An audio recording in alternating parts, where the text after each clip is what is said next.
Japan quality. Yokohama, your tire.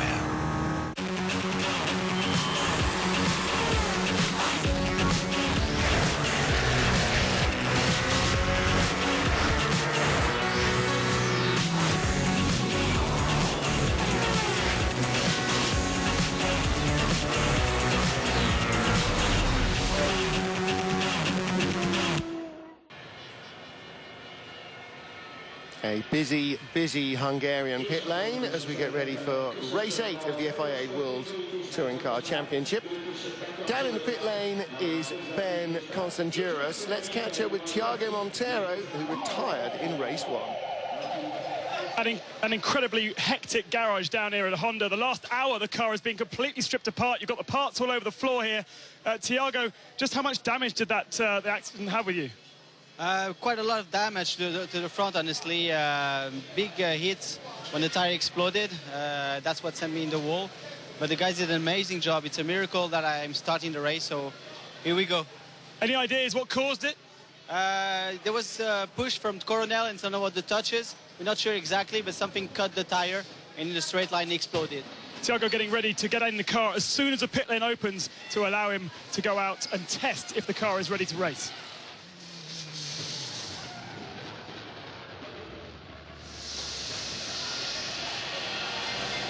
Well, watching that in replay, and while you were listening to Thiago really trying to work out where it all started, Coronel he was not the cue ball, he got knocked into Thiago. And, you know, in the end, the legacy was Thiago had the big accident. He will start from the back of the grid. They've had to take the car out of Parc Fermé, which is means that you give up your grid position and head to the back. Pepe Oriola's car has not. Lots of damage on that. I decree that tank tape may well be needed here, and maybe a little bit more. They're trying to sort out the fixing points for that wing, and that's not a quick job. It's strange that they haven't taken that out of Parc Fermé, because to retire normally you've got to have a relatively substantial amount of damage, and you know, I don't know, it's hard to tell from looking, but that, to me, it looks almost like Darrell Young gets tagged and then it just all checks up and everyone's hitting everybody, but it looks like Darrell might have bumped into the back of Coronel. Well, no, somebody did. By the time we picked that up, I'm not entirely sure it wasn't one of the Bamboo Engineering Chevys. But, again, you know, hard to tell. Well, let's hear from the horse's mouth what is the state of Pepe Oriola's car, because he's with Ben.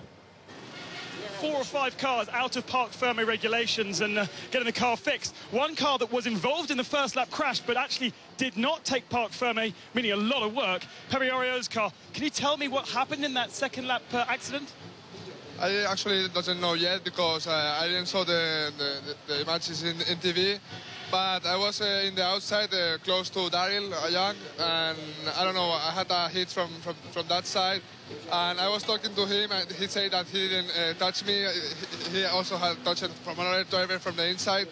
So I don't know exactly who started the crash, but for sure that it's bad, because now we have to repair the car in these 15 minutes, and we hope that everything is going to be okay. But you know that when you have so many, not a lot of time to repair the car, it's hard to put it perfectly, to race clever. And that's actually a question for Pepe Oriol Senior. Pepe, tell me why you decided not to fix the car outside of Parc Fermé. I don't understand, please. Why did you decide not to fix the car out of Parc Fermé and fix it now? No, because my son is in Yokohama Trophy, because it's official. It's 10 more drivers, so we go to the points. Thank you.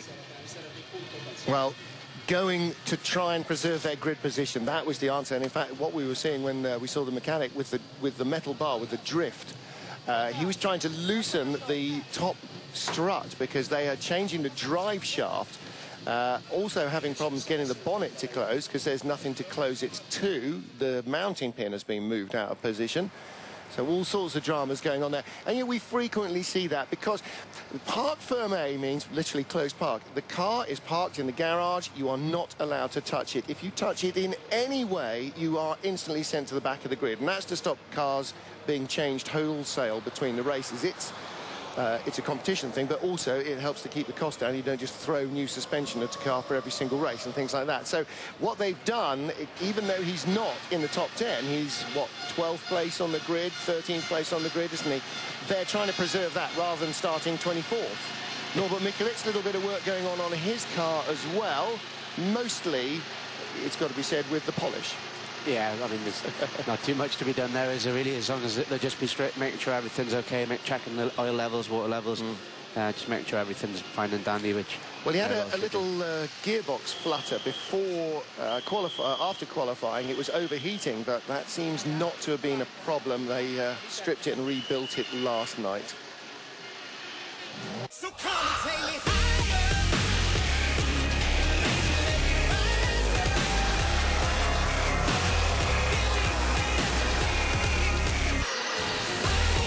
World Superbikes Monza next weekend, live from British Eurosport 2 HD.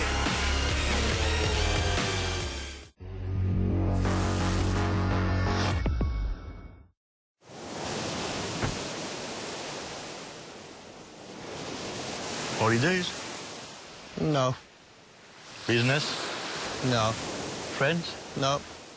Why are you so far away from home? I have no idea.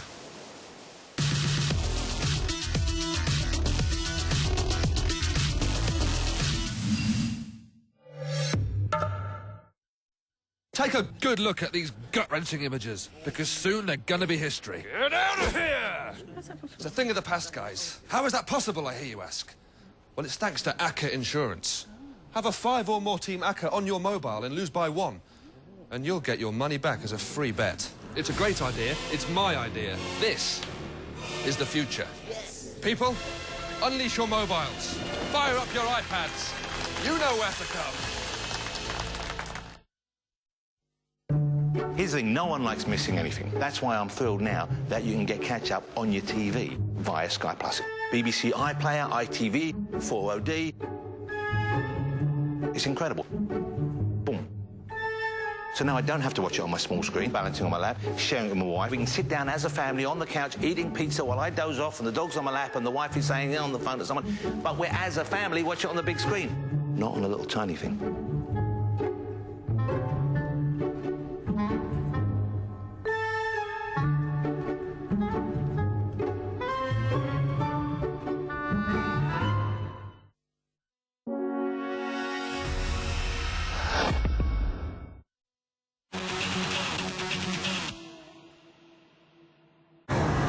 Japan quality. Yokohama, your tire. You know, not getting out. Busy time in the pit lane. 8 minutes until the pit lane closes. And, well, this is something that Norbert Mikulitz and his team, among others, have known plenty about. A tank tape special as Pepe Oriola's car is glued together. What about James Thompson's Lada? Let's hear from Victor Shapovalov. We're down in the place where James Thompson's car should have been, the first driver out on circuit. Victor, what sort of damage did James have after that first race 1 accident? Damage was not so big. Damage will have, and now it's okay. Car is okay. Is it frustrating for Lada? You seem to have the speed with Tomo, but he just doesn't have the luck, and there's always a little problem. Yeah, I hope that our luckiness is finished now. And of course, you repaired the car during the AutoGP race, so he will start from the back. Yes, he will stop in the back because we lose the repair time. But in any case, I hope that it will be good testing before the Salzburg. In fact, the car looks pretty straight now with the hammers on it. Thank you very much, Victor. Back upstairs. Of course, Victor Shapovalov originally came into the World Touring Car Championship as a driver, didn't he, for the Russian Bears motorsport team. Then ran the Lada team in his first iteration when they were largely an independent, and now running the factory Lada operation, and still not enough room for all the bodies to go in. You can see them they're holding the drive shaft. They've got to connect it all back to a new hub for Pepe Oriola. They will have already bedded in brakes and discs. They will not be fresh out of a box because you can't race hard on them when they're brand new. It doesn't seem logical, but you've got to bring a heat cycle through them to make them work, Harry. So you should be okay with that. Yeah, the brakes will be fine. It's where I think they'll probably have a problem is obviously that car's had a big whack on the front end. It needs to have the tracking system put back on it. They do have systems so they can do it quickly in the pit lane, but you know they're never quite perfect. And there's literally 6 minutes to go, so to get all that done and to carry on fitting the drive shaft, it's going to be very, very tight. It is indeed. You saw Gabriele Tarquini's car, a picture of serenity. Tiago's, they're trying to restart it. It didn't seem to want to run cleanly, and all of that, you know, the legacy of that shunt. If there's a tiny crack in the airbox somewhere, then suddenly all the electronic metering of fuel and air will be completely skewball, and it'll have no chance of running the engine cleanly. Gaffer tape being put on to hold everything to everything else. You can see the WTCC seal there over the bonnet to make sure that it's not opened. If that's broken, then you are immediately sent to the back of the grid. And there are similar seals on engines and gearboxes. If they don't go the number of races that they need to, as in Formula 1, then you incur a penalty. Well, our Drivers' Championship, led by three-time race winner Ivan Muller. Gabriele Tarquini, winner last time out. He is in second place. Tom Chilton in third, Muller's teammate. So certainly the Armel Chevrolets, while by no means having it all their own way this season, Muller is consistently racking up the points, and it's hard to argue with the driver who refuses to finish off the podium. Let's see if he can do it here in race 2.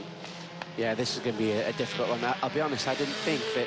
I thought there was going to be a bit of a Honda dominance in that race, but obviously we saw one retire and Gabriele seemed to struggle a bit, and obviously Norbert did a fantastic job, but didn't quite have enough to take the challenge to Muller. But you know, Muller's starting further down the order this time, so it's going to be a bigger ask for him to get back up to the front.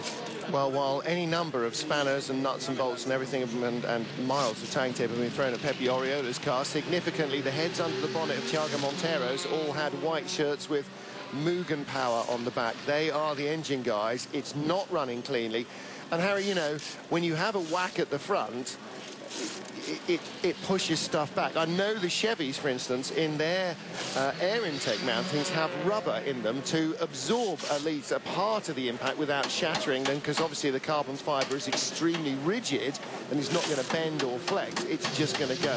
Yeah, you're exactly right. The carbon fibre it's a shape which is perfectly designed so the engine can run at its optimal performance. And it's very different to what you would see on a road car, obviously. But if, like you say, if you push it and it gets a tiny little split in it, you know, you can be losing 10, 15 horsepower straight away. Or it just won't run. It's like the air sensor doesn't know what it's doing because the air levels keep changing. Of course, the other thing is it's perfectly formed to fit a gap. And if the gap's smaller, it's not going to fit and it's fouling something else. Let's get down to hear from Joan Aruz, who's with Ben.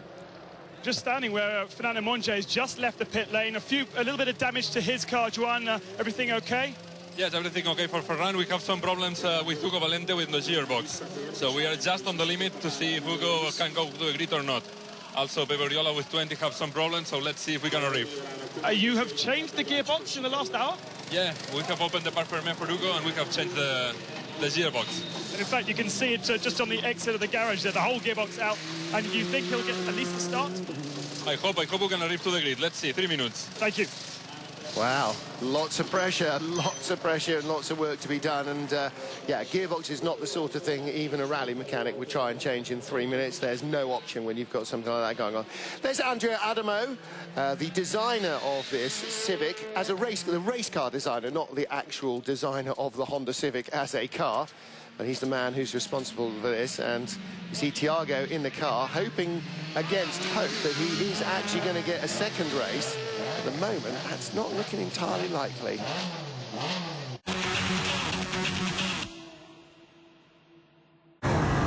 Japan quality. Yokohama, your tire. Tour de France winner. Olympic champion. National hero. 2012 was the year of Bradley Wiggins. Now, he sets his sights on the first Grand Tour of the year. That is a remarkable piece of riding. Oh, Bradley. You're up against it now, boy. The Giro d'Italia, from the 4th of May, live on British Eurosport HD.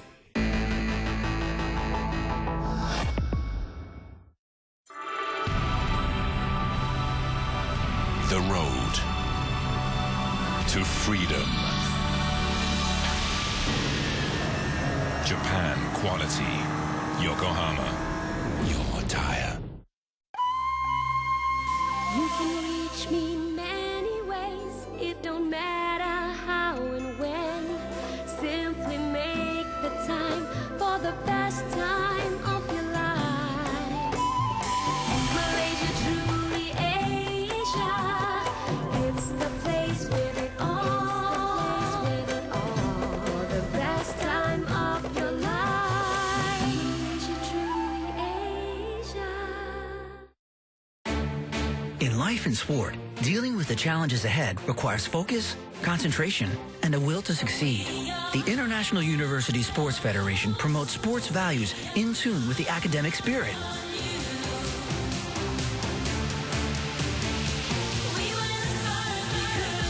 Thousands of student athletes from around the world participate in FUSU's world-class sport competitions. Today's stars, tomorrow's leaders.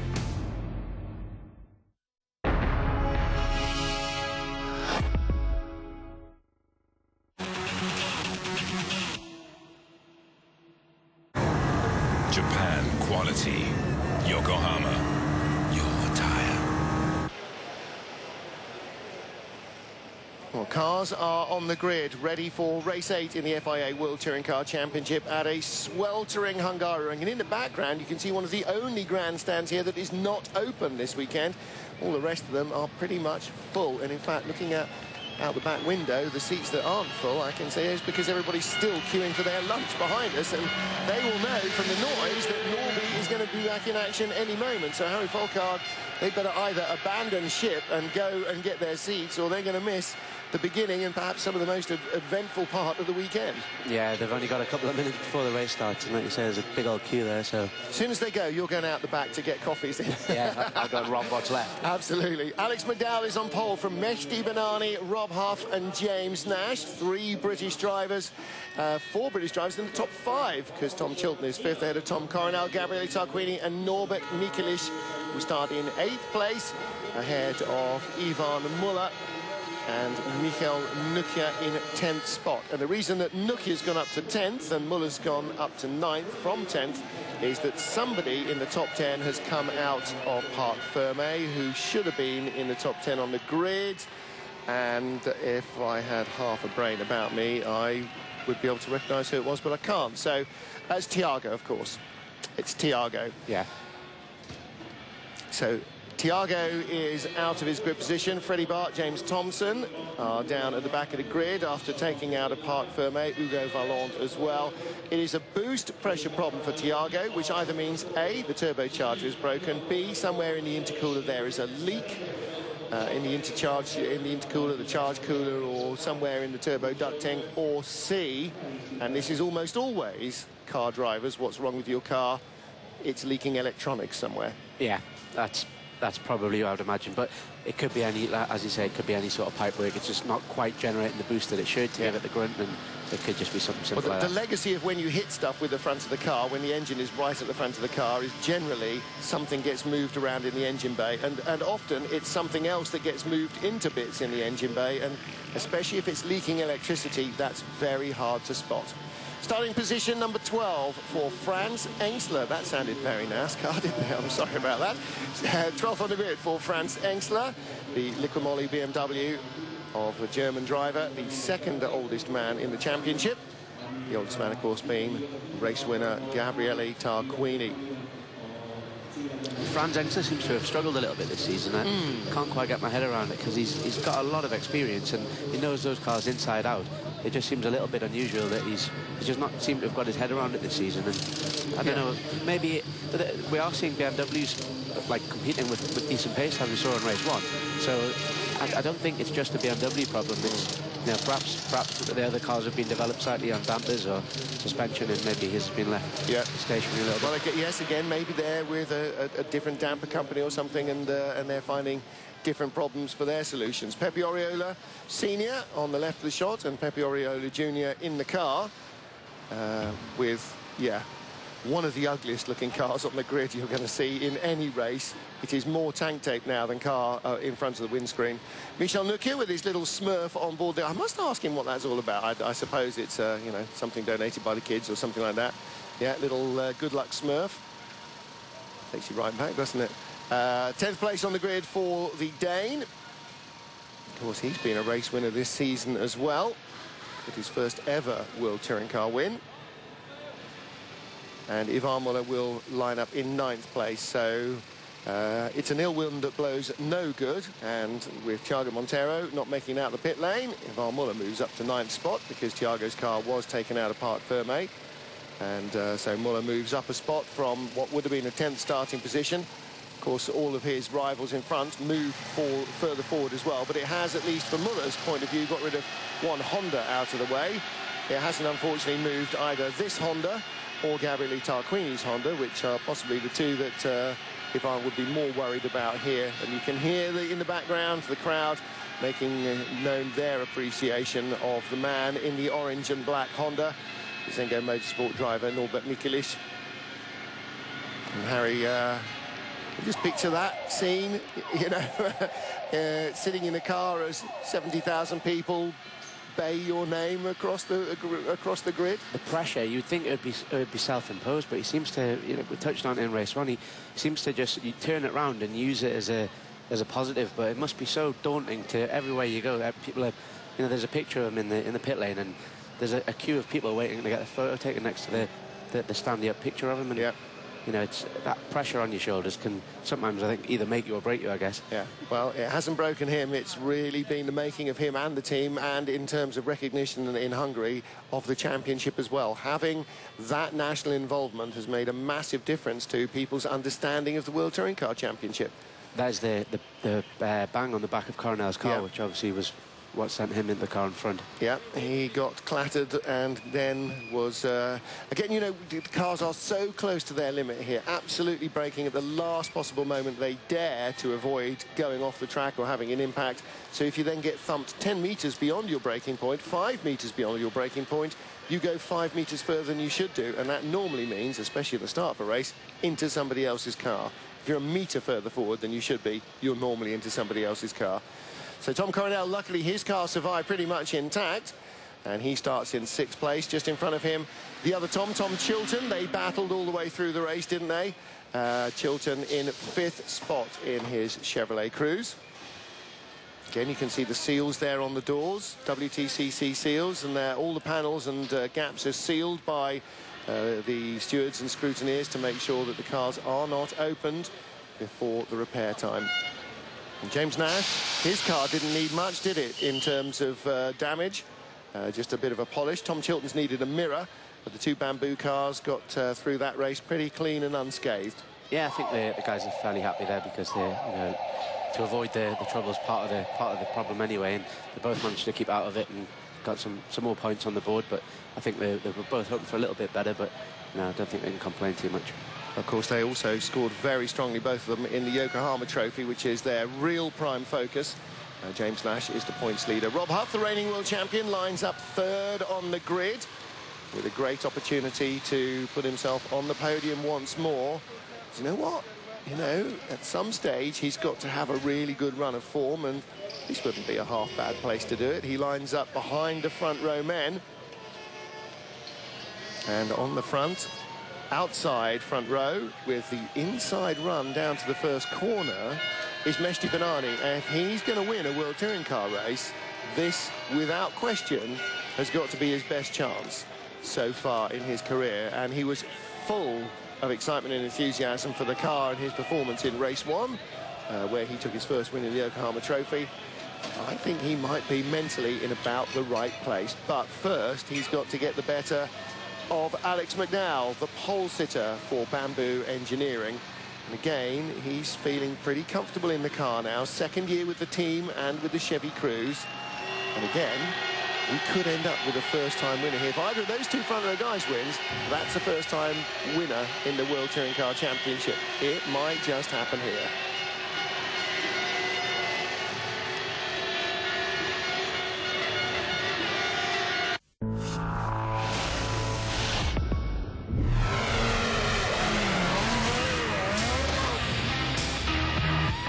Additives and motor oils made in Germany. Liqui Moly. The road to freedom. Japan quality. Yokohama, your tire. I have decided to be more than just a tick-tock kind of clock. Imagine if I made precious moments less momentary. Because in the end, we have a choice. Do we settle for ordinary? Or do we strive to be made of more?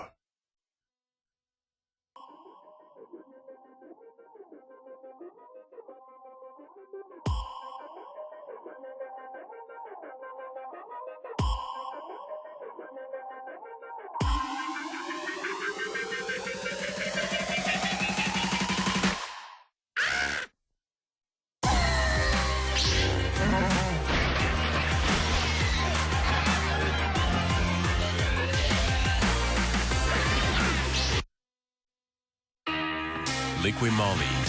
Additives and motor oils made in Germany.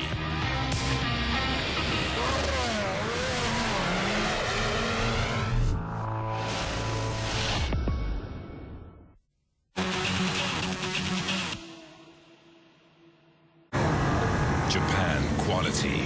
Yokohama, your tire. Three-time world champion Ivan Muller is our championship leader from Gabriele Tarquini and Tom Chilton. Michel Nukia, the leading driver of a Yokohama trophy car, in 4th place overall, and of course already an outright race winner this year rather. We're here at the Hungaroring for round 8 of the 2013 FIA World Touring Car Championship. Martin Haven, and alongside me is Harry Folkard watching the action. And Harry, the grandstands below our commentary position here, every single person is on their feet just for the formation lap watching the cars go away. They've now all sat down, but they'll be up and down like a Mexican wave every time Norbert Michaelis comes past, no matter what he's doing. Whether he'll be involved in the battle at the front there remains to be seen. Rob Huff's definitely got a chance. James Nash lining up 4th, he's got a chance as well, and he'll want to catch Mehdi Benani and take more Yokohama trophy points. Benani now up to 4th place in the Yokohama standings. Nash leads, McDowell still just 10 points behind him. What do you think about a Huff win? That is a definite possibility. Definite possibility.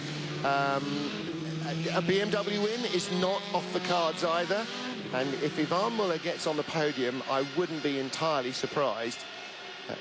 I mean, the simple fact of the matter is, with this Touring Car Championship, it is so close. There are a dozen drivers who could easily win a race, given the right circumstances. And into that, you've then got to throw the odd, you know, curveball. McDowell has never won a race. Nash never won a race.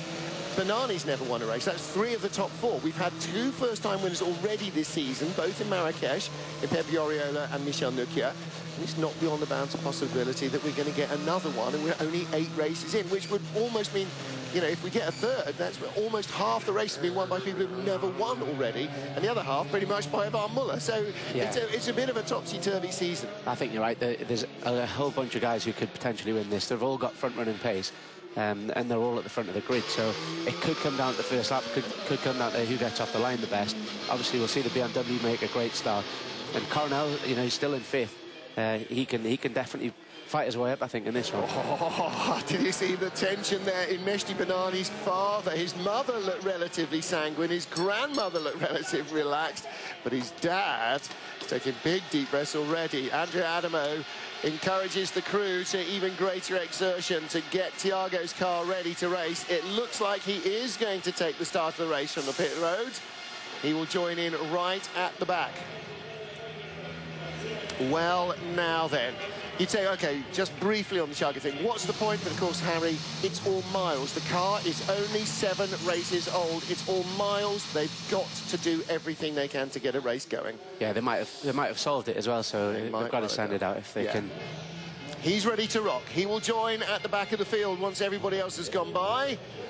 But first, we have got to get race 8 underway.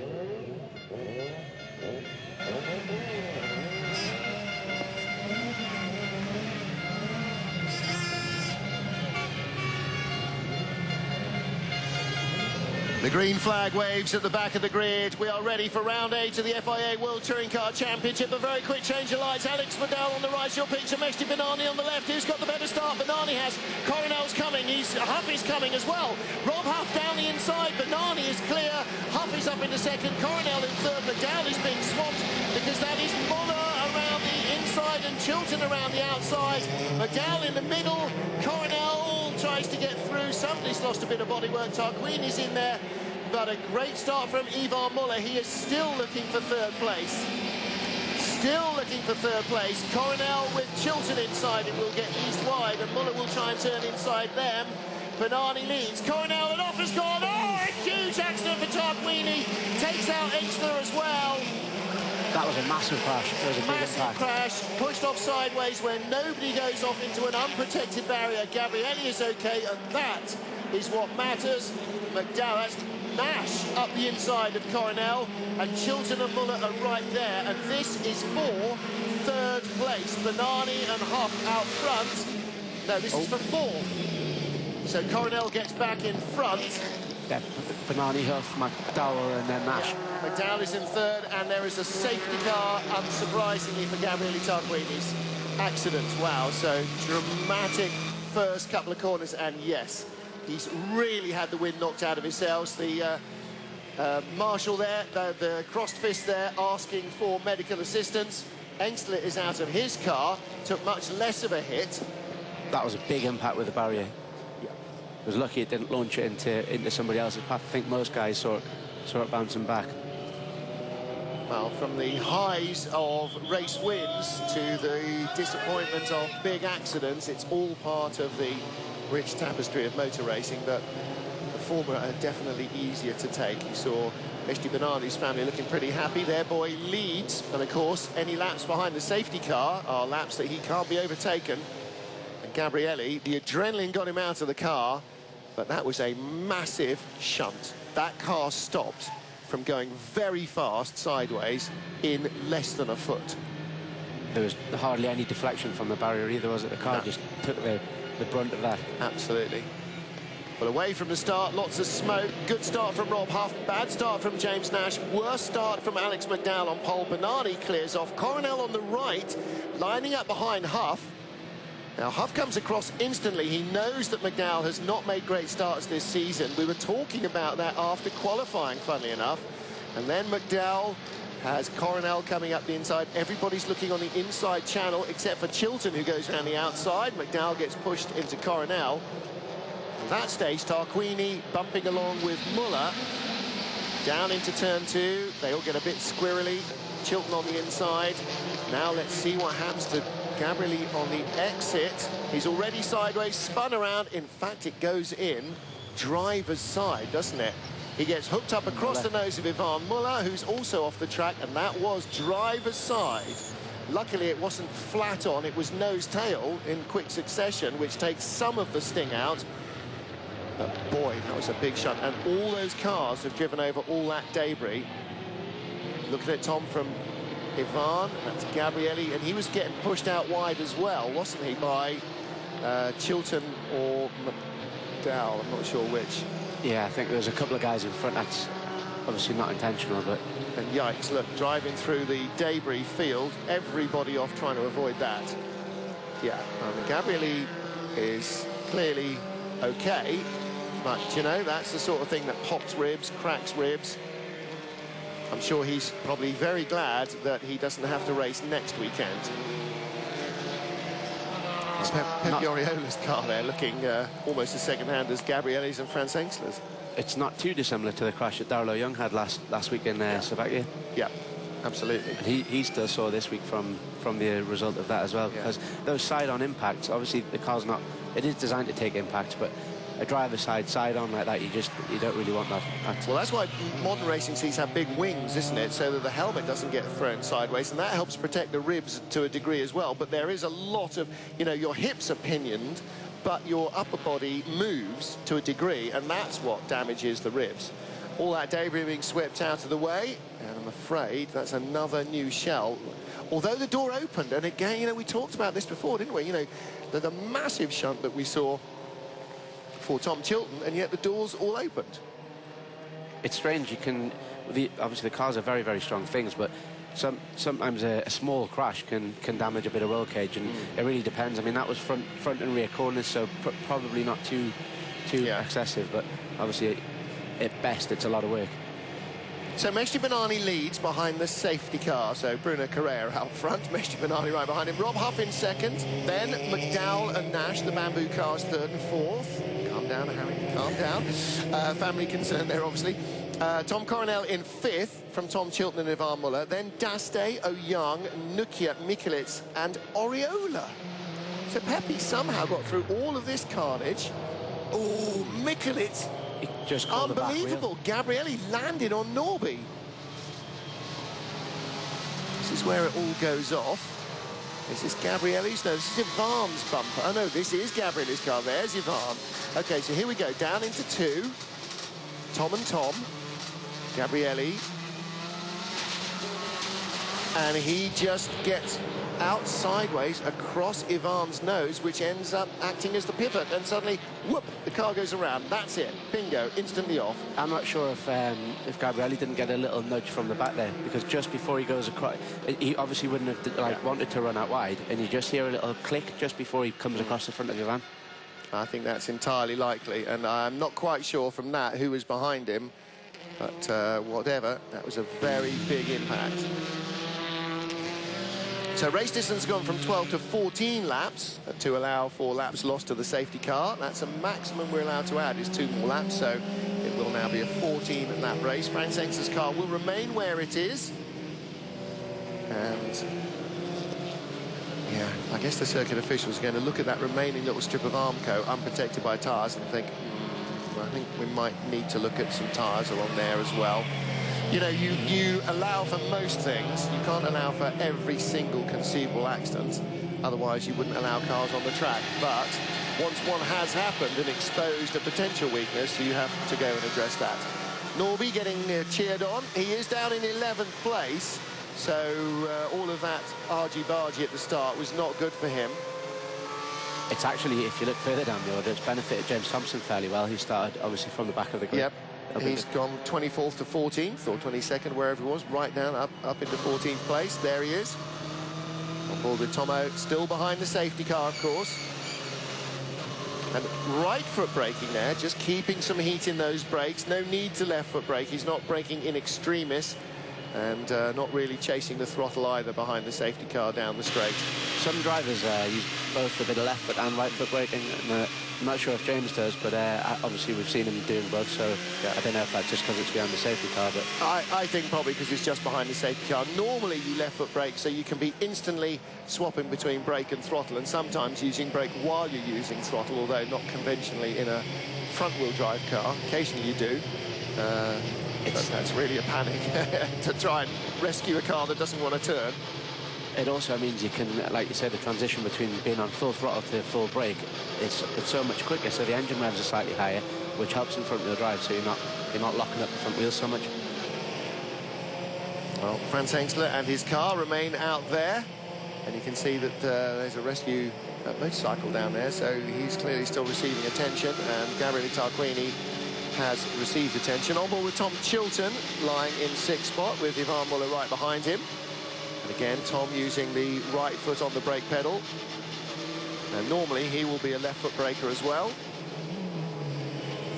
And in the same way that, you know, when you drive an indoor go-kart or an outdoor go-kart for that matter, you've only got 2 pedals, you instinctively use 2 feet because you can't get your right foot across the steering column to get to the brake pedal, and you just get on with it. And, you know, if you've never left foot braked in your life, you left foot brake. Pierre-Yves Cortal former driver in the championship.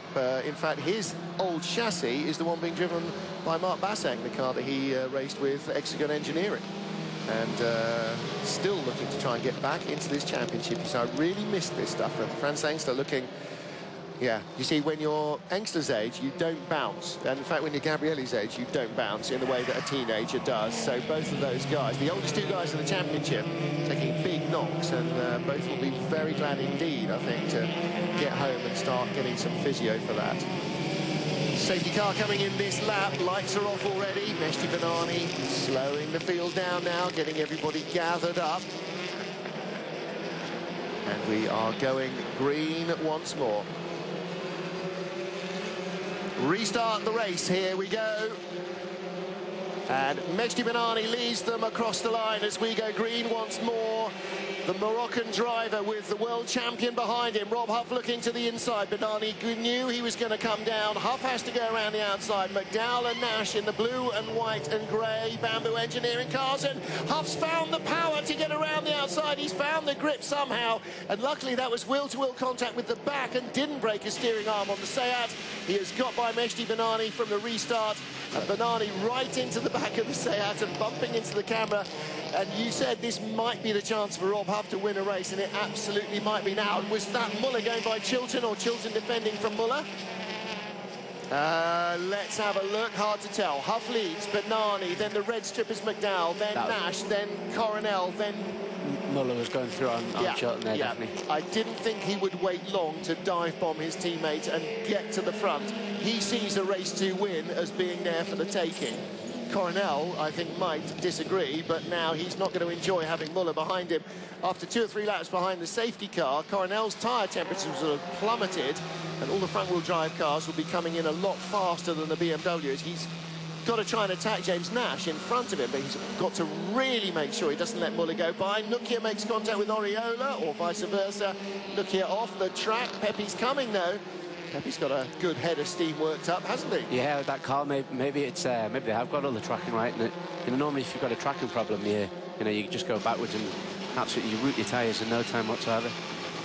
Let's say about that car, man, you are ugly, but it is quick. Pepe Oriola is harassing Nukia. So did Mikulits get by? And yeah, Mikulits got by and got by Young as well. Norby is really going strong. Muller is inside Coronel. Coronel is driving off the corner to try and deny him. Muller is still coming. Muller is still coming. Rob Huff leads. Mehdi Banani second. McDowell third. Nash fourth. Coronel still fifth at the line. Muller now has to cut to the outside, but he's still got an overlap. Ivan Muller is going to try and go all the way around the outside. And Tom Coronel is going to try and stop him now. Does Tom Chilton go back inside Muller and make a race of it?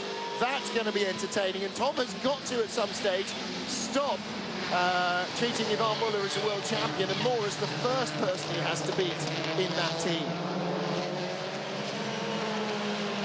Tom Chilton, wheel to wheel with Ivan Muller in those 2 red and white Chevrolets. Stefano Daste all over the grass and comes back on. There's contact with Chilton. They just survived. But Daste having a massive wobble there right in front of Norby. That was almost a massive crash down there. Yep, and that would have tested that barrier even more. And that is Norby trying to get inside Daste. Now, I thought, I was talking earlier, and I thought that Norby had used up more tyres in qualifying than anyone else. But look, what has he got? It looks like he's got a brand new set and he's off as well. But he's still past Daste. That is a great, great move. And listen to the crowd. They're watching it on the big screens here. They're seeing every inch of that battle. Norby is inspired. Look at the pace he's got there as well. Wow. The crowd is all chanting Norby and getting absolutely crazy underneath us. They're the opposite of the Norwegian Parrot. You don't need 5,000 volts to make this lot thump. You just need one Hungarian guy in an orange car. Daste goes off chasing him. Meanwhile, Nash is holding up Coronel and Muller. There's a little nudge on the back of James Nash from Coronel. Yeah, well, you know, he's now doing what he did behind Ivan Muller the whole time. He's desperately trying to get by a Chevrolet that has not got a tyre deficit yet. Yeah. More carnage behind. Oriola's had contact. Rub of wheel, and that tyre's not going to last long. Charles Eng is going to try and go by. James Thompson's gone by Oriola, by the way, and here comes Muller. No second chances there for Coronel to cut back inside. Ivan is there, and Tom is going to be run off the road. Yes, he does. That was a good pass by Ivan Muller. Yep. Cut him off on the exit to stop him going all the way around the outside. Benani being warned to respect the track limits. That means do not go onto the green AstroTurf. So Muller gets up to 5th place from 9th on the grid. That's the beauty of these reverse grid starts. You get the pack all bunched up, not necessarily the fastest guy just drives off in front. Nukia and O'Young behind. Stay there, stay there, stay there. No! Stay with the shot. Nukia gets by O'Young for 10th place as they went 3 wide with Stefano D'Aste. Top 3 all still together. Look, Huff cannot get away from Benani. Well, talk about Norby being inspired. This may be, apart from his first ever race weekend, Benani's best race weekend in the World Touring Car Championships. McDowell in 3rd, Nash in 4th place. Right in front of this battle, Coronel right behind Ivan Muller. Muller up to 5th. That's got to be a worry. Like I said, I wouldn't be at all surprised to see him on the podium, and I hold to that. From 2nd to 8th place, they've all done their best lap on the previous lap. Shows how tight and how hard they're fighting up there. Well, it also shows that those couple of laps behind the safety car has allowed them to get a heat cycle through the tyres, and now they're actually possibly giving as much as they would have done right at the start of the race. So 8 to go, 7 at the end of this lap.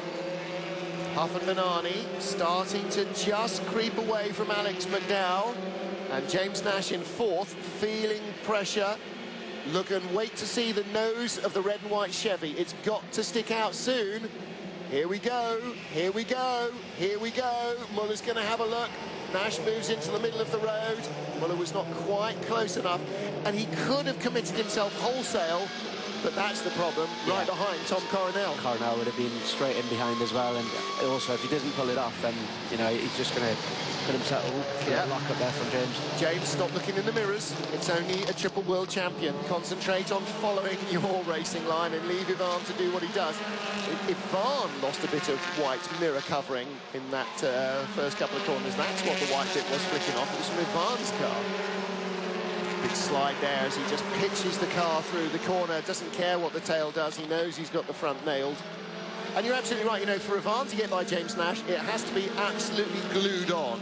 It can't be a half stab, because Coronel will be all over the back of him and straight through. Yeah, and even if he does manage to go through with a move which pushes him too far to the inside on the corner, then his exit's going to be so bad that Coronel's going to be coming past both of them. Yeah, absolutely right. And Norby is in the queue. So the crowd are going to go even more mental next time round. Huff and Benani just 4 tenths apart. McDowell now 8 tenths behind them in 3rd. Then it's 1.2 seconds to Nash, Muller, Coronel, Chilton, Mikulicz, all like that. Coronel's so fast through that final sector. You saw that in the first race as well. He's all over the back of the car in front. Yeah. He's going to have no tyres worth carrying over to the Salzburg ring, but if he can get on the podium, he won't care. James Nash settling now with Ivan Muller in the red and white Chevy Cruze behind him, and in the McGregor BMW, Tom Coronel giving everybody all sorts of trouble. And again, in terms of actually getting in amongst the front runners, Coronel's having one of his best starts of the season that I can remember in years. On board with Norby. Can't quite hear the crowd from our camera, but I guarantee the drivers can hear every time they go by the main straight. The grandstand's roaring for Norby. Oh, and Ivan got into the back of Nash almost, and that compromised his turn 1, Harry, and Tom Coronel not quite able to capitalise down to turn 2. No, he just didn't quite have enough, but this is where Coronel seems to lose a lot in straight line speed down the main straight, and then he spends the rest of the lap coming back at the cars in front. Yeah, I think you're absolutely right. There's been precious little development of the BMW from BMW Motorsport, well, really, for years. And it is definitely losing in the power race. That, I was talking to somebody else today, figuring that we're not doing too badly, considering that the Honda's probably got 50 horsepower more than us. Really? I'm going to take that with a pinch of salt. And I'm not sure that anybody's going to get 50 horsepower more out of the same air restrictor than any other engine. Well, unless you've got an A-series engine under there from a Mini, maybe the air restrictor wouldn't be the worst of your problems. But any modern engine with a turbo, I don't think it's going to be that different. I stand to be corrected, though. There's engineers who probably know different. Norbert Mikulec in the orange and black Zengo Honda. Again, not only top Honda in this race, but of course the only Honda. Oh no, Thiago did start, didn't he? He's in 15th place. We just haven't seen him. A lot of work to do for the AS Motorsport crew, the Castrol Honda team, before they go to Austria. Not going to get any testing done. They're going to have to rebuild Gabrielli's car. Norbert's on a real charge here. If you look at the ground he's made up and his lap times, he's been lapping fairly consistently quicker than all of the guys in front of him. Absolutely. Freddie Bart, car 73, under investigation. Not quite sure why, unless they think that he started something that he shouldn't have. Rob Huff leads from Mehdi Banani. There will be tears flowing in the pit lane if Banani ends up on the podium, not just as a Yokohama winner, but as second place. Yeah, I think so. I mean, absolutely, his dad will be an emotional wreck. He's driving out of his skin as well. Yeah. It's got to be said, he is doing really, really well here. This is by far and away the best I've seen him drive for a long time.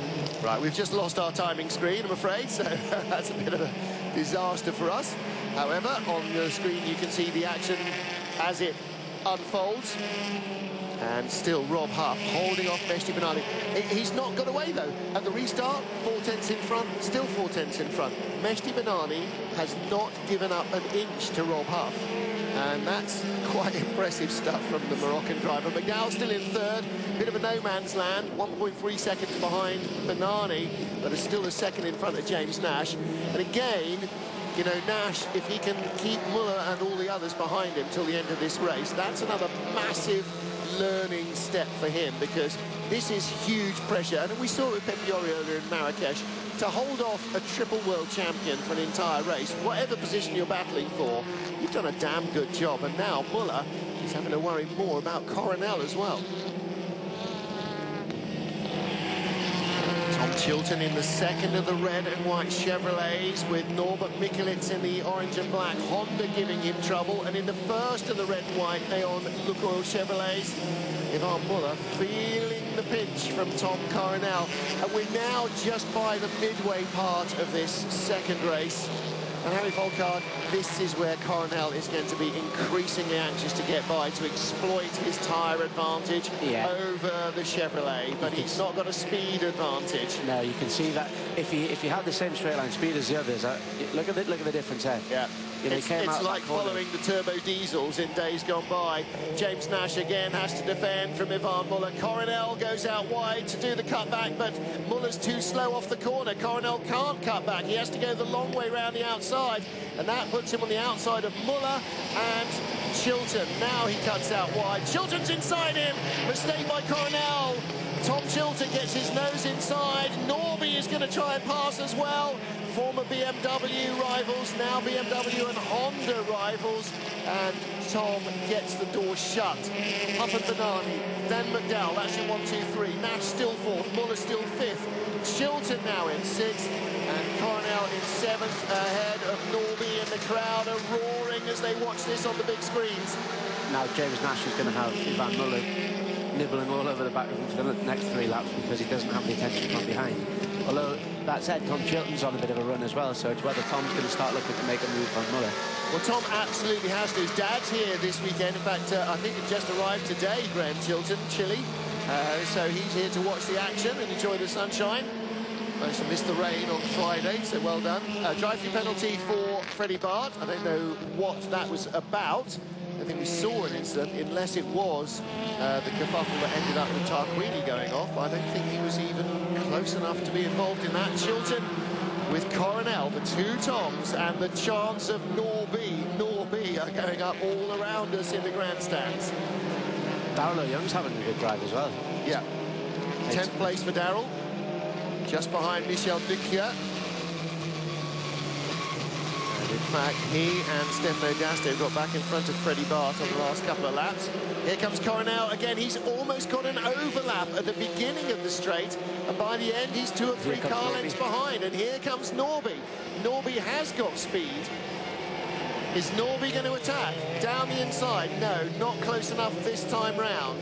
This is lap 12 of 14. Time is running out. The anti-penultimate lap. 2 to go after this, but let's not rule this lap out as the source of some excitement as well. Huff and Banani still, by the way, Huff has now crept out very nearly an extra 10th over Banani in the last couple of laps. He's now 0.54, not 0.44 out. McDowell still third. Again, an overall podium for Alex McDowell, potentially. I wonder how much Rob's like keeping the gap as it needs to be, you know, to mind his tyres, because he doesn't want to scamper off too far in the lead. But good question. Black and white flag for Hugo Vallant. Respect the track limits, please. Nash versus Muller for 4th. Nash at the moment, the Yokohama Trophy points leader, 3rd of the scoring cars, because he's got Banani and McDowell in front of him. After not scoring the Yokohama Trophy, he is out front though and looking for a race win number 1 of his World Champion season. And again, just the fact that Norby was showing his nose has the crowd roaring their approval. It is almost like a Man United crowd cheering as Giggs gets the ball inside the 10-yard box, isn't it? It's just ridiculous. Big bobble from Tom Chilton, and that's got to be an opportunity there for Tom Coronel. It's exactly what Tom's been doing all the way through the weekend, hitting the big curves on the inside and bouncing the car across the road. This time, though, he gets away with it. But now Coronel and Mikulits are right with him. Norby's going to get the overlap here. I know, maybe not. Well, he may well do. He's got straight line speed that the BMW does not. He'll close on Coronel. Even in the slipstream, Coronel can't stay with the Chevrolet. And now Muller still with Nash, but closing up on McDowell. And that will be problems for James Nash. He'll have his teammate in front and the great white shark right behind, looking to pounce. Do sharks pounce? They don't really, do they? Difficult situation to be in when you're racing with your teammate. And horrendous. Especially if you've got Ivan Muller pushing you in the same car, which, no, you wouldn't thank anyone for it, to be honest. No, exactly. I mean, horrendous position for James Nash to be in. And the only thing he can do now is try and get by Alex McDowell and get on the podium and leave Alex to deal with Ivan Muller. The way those Chevys rotate through that corner, the rear steering its way round as they can keep the nose tight, and that's all helping preserve front tyre life. That's why Coronel, quicker though he is through the twisty middle sector, can't get by them. I think Coronel's going to be sick of looking at the back of that car by the end of today. Oh, and he goes through up on the inside. That's like an island bend move, isn't it, at Alton Park, straight up the inside, and Norby gets eased off wide, trying to avoid Chilton's wayward Chevy. Drifted up onto the curves, and Nukia and O'Young are there now behind Norby. That Coronel move was a typical example of the tyres. Just Tom Chilton just couldn't come tight enough. Nukia's coming past. Norby slides out wide. Nukia's not coming past. Yes, you're absolutely right. He just couldn't tighten the line just to defend it. Car stopped at the pit entry, and that is Freddie Bart. Why would he be stopped in the pit entry? I don't know, but we've been warned about that. It has stopped. It's come to a dead halt. Well, luckily nobody will need to go in until the end of the race. Here's your race leader then. Rob Huff goes on to the last lap. World champion last year, and he has had 1 podium finish so far this season. Mehdi Banani in 2nd place, Alex McDowell in 3rd, James Nash in 4th, Ivan Muller in 5th, then Coronel and Chilton. The orange and black car, Mikulits ahead of the black and white at Nukia, yellow and white and red of O'Young, and then Daste behind them.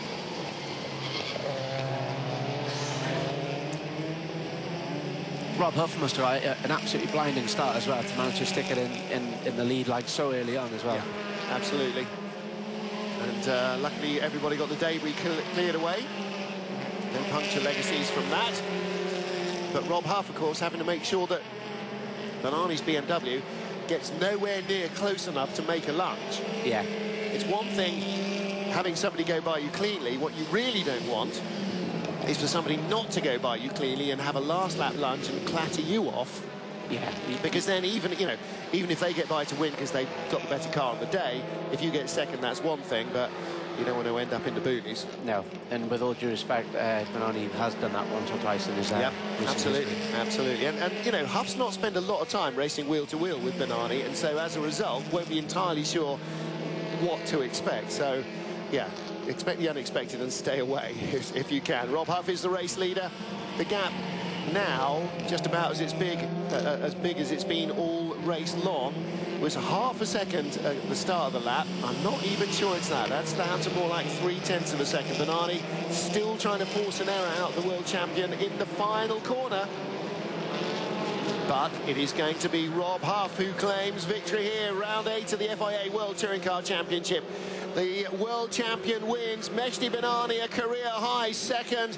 And Alex McDowell will be on the podium just in front of teammate James Nash. Third and fourth from Muller, Coronel, Chilton, Mikulits in 8th, Nukia 9th, O'Young 10th, Daste 11th, James Thompson 12th. Pro teams celebrate second. That's as big as a win for them. And Rob Huff, you saw how happy Peter, his dad, was. I know that they're watching back home as well, so congratulations. I'm sure Jazzy's very happy. I'm sure Rob's mum is very happy. And his sister as well. Motorsport is for you. Absolutely fantastic. Very, very well done. Very well deserved, boys. That's what it feels like to win the World Touring Car race. Well done. Yeah, baby! that says it all, doesn't it? It's, you know, that hasn't come easily, and you can see that in Rob's delight there. It's obviously been it's been a long time coming in this car, but it's not been an easy road so far. No, absolutely. Well, look, we said last weekend, didn't we, when Gabriele Tarquini won, just 6 races into the career of the Honda Civic. Well, actually, bearing in mind that they did a few races last year, and Yas have got experience of this. But All Inkle don't. Munich Motorsport don't. They have never run a touring car team, and they've just won 8 races into their World Touring Car career, so that's great. And the Moroccan family are absolutely cock-a-hoop.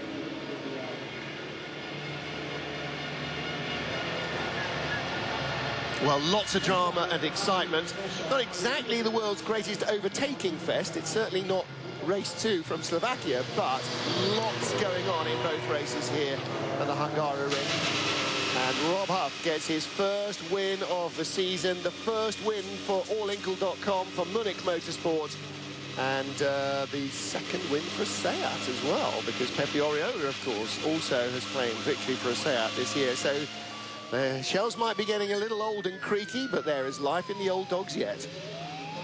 3 independents in the top 4 is a fantastic result as well. Benani, McDowell on the outright podium, James Nash in 4th place. And again, we talked about Nash holding off the whole race. Absolutely kudos. And, you know, those things where you then are, OK, it's Ivan Muller, but he's just another guy and he's got to get by. And, you know, they stop having some magical influence over you. Once you've done it once and you know you can hold him off, you know, that's great. His car might be better in some areas. His experience is certainly much better than James Nash's. James Nash kept him behind. OK, it's the Hungary Ring. It's not the easiest track to overtake on.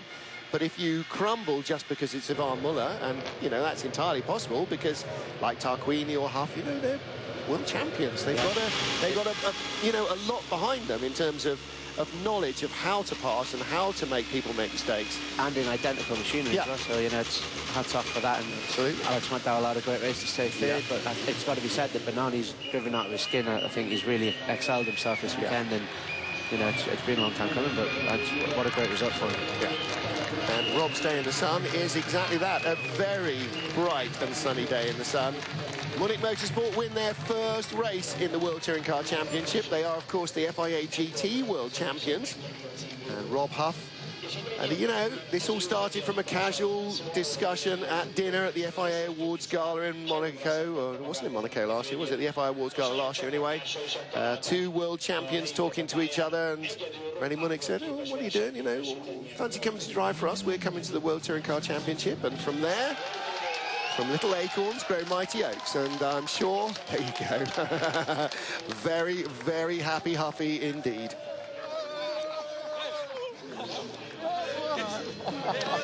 Well, I sense there might be some Germans there who might be in town drinking beer tonight. Just a wild stab, well, you know, just a very slight possibility.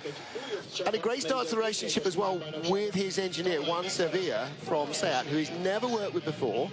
8 races in, they've got a car that did the job and won the race. And Norby offers his congratulations to Mehdi Banani. The pro team guys, very happy indeed with that, and Banani should be as well, shouldn't he? As you say, this has been, you know, perhaps his week. Nothing is going to take away the delight of being able to race on the streets of Marrakesh in a world championship for him. That'll always be a huge thing. But yeah, that's his best overall race weekend, I would think, in terms of consistency and pace. Yeah, exactly. Now he needs to hang on to that and find it again. It shows that it can all come from nothing as well. Yeah. His qualifying wasn't that great. It was he's qualified 12th, so you know, to have 2 really strong races, you know, from a lower place on the grid, but you know, it's been really good for him. And that is a very hot and very happy Moroccan. Oh, look at the face on him. That's just wonderful. And equally hot and equally happy. Let's hear from Rob Huff, our winner. Rob, congratulations, race 2 victor here in Hungary. What does it feel like winning in a SEAT? A little bit different. You have to work a bit harder for it, that's for sure. But, you know, top job by the team, allinkle.com. What an amazing opening season. We had rotten luck at the beginning of the year in Monza and Marrakesh. 2 weekends later, we're on the top of the steps, so brilliant. That one's for you guys. Just awesome effort. Car was faultless, and yeah, Mehdi was putting some pressure on for sure, but just had the measure on. But so happy for the team. Really well done. A P4 and a P1, an amazing weekend. Could you have predicted this at the start of the weekend with an extra 10 kilos? Probably not. No, definitely not. I think just points this year are like wins, but to get a win, that's just amazing. It's like my first win all over again, so very, very, very happy indeed. So pleased. Mehdi Banani will be coming down here in just a second. He's already wants to get on the podium, so let's have a quick word with Mehdi Banani. Come here, Mehdi. Not only an independent victory once again, but also second on the podium this time. Yes, it's not a day, it's a dream. So, for me, what's the message can I tell now? We can be bigger. Morocco are here, we are fighting with the best. I was fighting all the race with Huff, who is the world champion. Now I tell to everybody I can be with the real team, real constructor to fight with the world championship. When I was leading, nobody maybe trusted me. Now we are beginning to trust it. And the car looks so good. Yes, we have been so strong. The team do a great job. We know that the BMW has 1 step less than the other constructor who put too much money. But we see, we have 2 great results. It's a dream for me. Thanks. Head up and enjoy the podium. Thank you. Well, look, next time out, Salzburg. It was a BMW Fest last year. It could well be again this year. Huff really used all his knowledge and experience, Harry Folkar, to get in front of Banani at that restart. And, you know, but for that, if somehow Mehdi had managed to keep his nose in front, I think he would have held Huff off all the way. I think he was... Yeah, he did a very good possibility of winning. But, you know, as he said, against Rob Huff, that's a tough ask. Faultless. He didn't make any mistakes, did he, throughout the race that I saw? You know, there's no sort of unforced errors. There's no running wide, no getting a little bit sideways off corners, and that's why he finished where he did, and that's why he was so close to Rob right till the very end. And again, great results for both Alex Medal and James Nash. Not both of them could have been on the podium, which is a little bit of a shame, I'm sure, for both of them. But Alex is on the podium, and James Nash, 4th place, still leads the Yokohama Trophy standings. And great race for him to hold off Ivan Muller all the way through the race. So there is Alex, and he will join Mehdi Banani and Rob Huff. Ivan Muller leads by 46. Tarquini not scoring here puts a real wrinkle in the way the championship looks. But Rob Huff, after the lows of Monza, all right, he's 92 points behind, but he is 3rd in the champion standings, ahead of everybody else. So, yeah, the team certainly have tasted the highs and the lows of this championship already.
Normal service is resumed for Norby as Rob Huff leads them out for the race 2 podium. Mehdi Benani, yeah, that is as good as a win, isn't it? And Alex McDowell, very happy as well with third position, I'm sure. But, yeah, it's going to be hard to wipe that grin off Huffy's face or Huff Daddy's.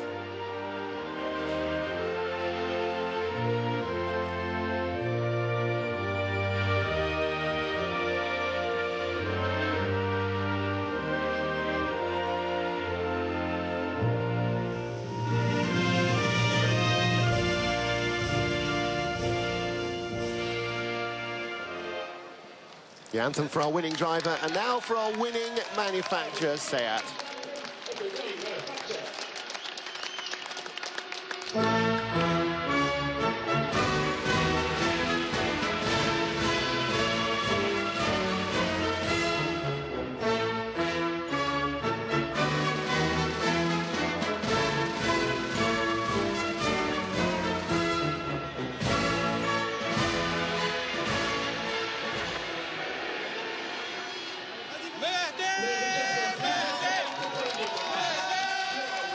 Well, first race this year, I think that Jaime Puig, the boss of Seat Sport, has not been here, and they win.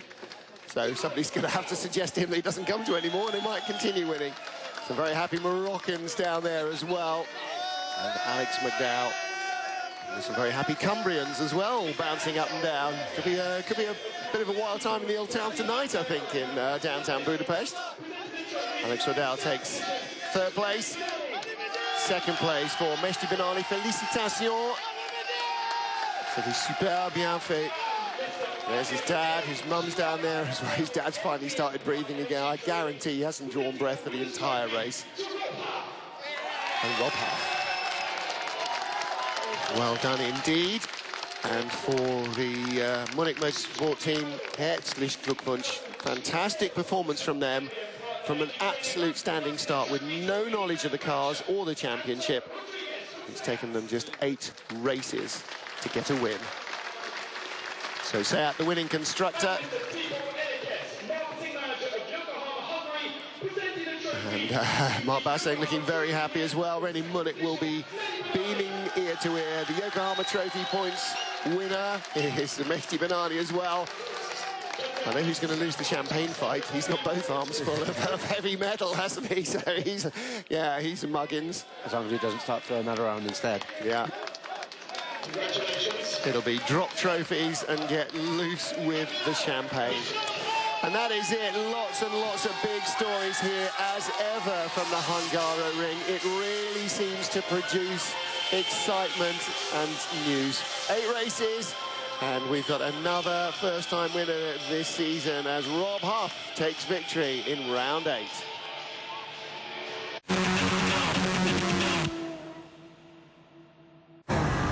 Japan quality. Yokohama.